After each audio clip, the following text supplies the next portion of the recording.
ఇంద్రభక్తి TV ప్రేక్షకులకు స్వాగతం, సుస్వాగతం.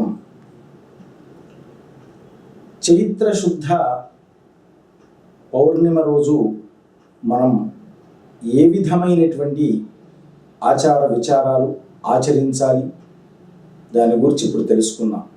హనుమత్ విజయోత్సవం రోజు మనము తప్పకుండా ఆంజనేయ స్వామికి 14 మార్లు మంజసూక్త పారాయణంతో అభిషేకం చేయించుకోండి. దానివల్ల మీకు సమస్త శత్రుబాధలన్నీ కూడా పోతాయి. రెండవ విషయం, ఆ రోజు ఆకుతో అర్చన, తమలపాకులతో అర్చన, నాగవల్లి దళార్చన అంటుంటారు.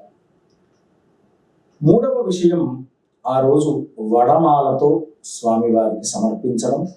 వడపప్పు, పానకం, అరటిపళ్ళు ఇవి స్వామివారికి చాలా ప్రీతికరమైనటువంటివి.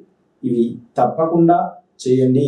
దానితో మీకు ఆంజనేయ స్వామి యొక్క కరుణా కటాక్షాదులు సిద్ధిస్తూ ఉంటాయి.